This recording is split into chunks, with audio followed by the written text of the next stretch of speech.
friends, welcome back to our channel. Now in this tutorial we are going to discuss about how to describe data.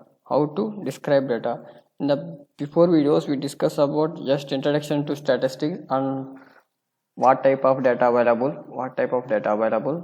then how to describe our data. Now this is section of how to describe data.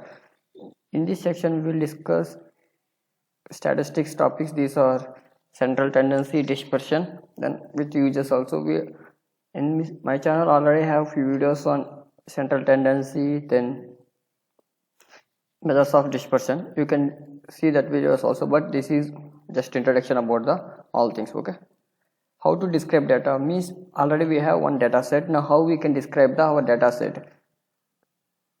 Mainly we use central tendency, then we use dispersion, shape parameter, outlier, center, spread. This we can say SOCS. SOCS means shape, outlier, center, spread. We discuss all these things with examples related to the data science. Okay, see, measures of central tendency. As a name suggests, it means central.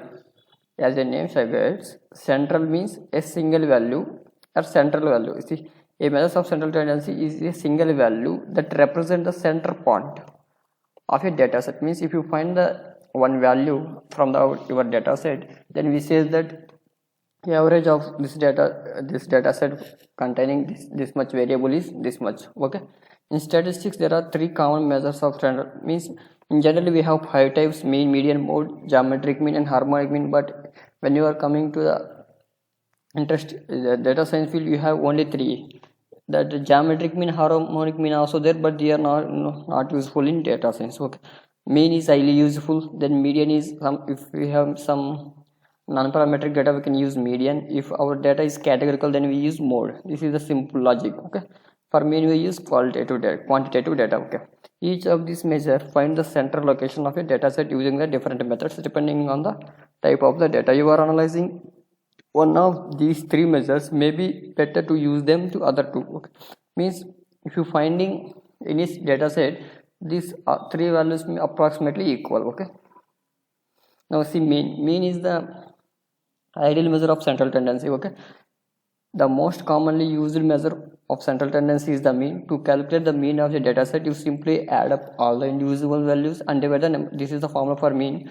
For more details, I will put one description link. You can see this video also. We already discussed these all things from the basics of statistics. Okay, see, median also, middlemost value. When you are in the data from median most value, then we can middlemost value is the median. If your data is even number, then I can take the average of that 2 numbers. Okay, mode is most repeated value. Means in the, for example, you have categorical data like names. Okay, that time we use the mode.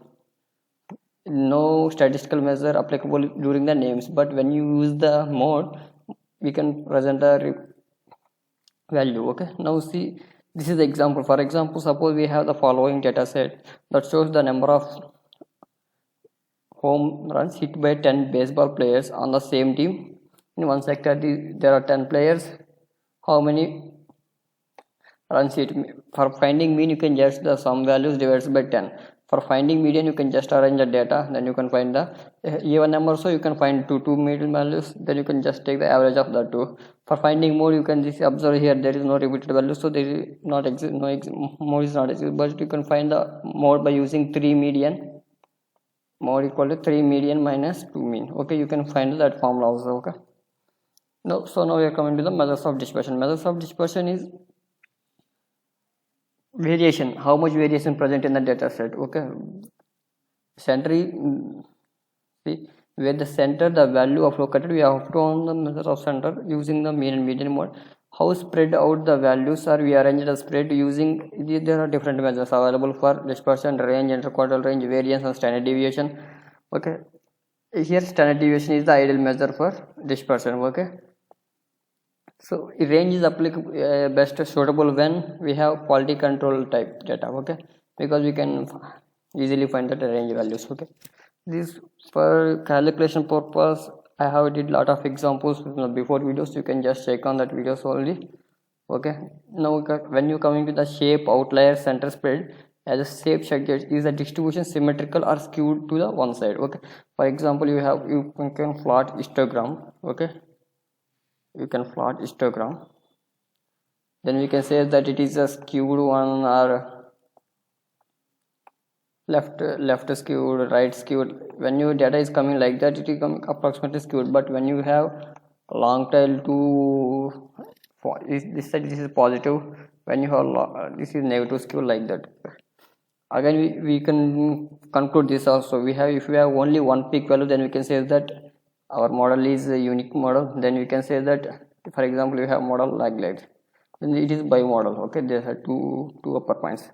Outlier means, for example, your data containing all this point like here, but one point is coming from outside the layer, then we can say that it is outlier. Center means mean, median, mode. Okay, like this. Spread means how much variation. We already discussed this. This is the just a basic video of describing how you can describe our data set. We will take one example from the R and Python also later on. Okay, thank you.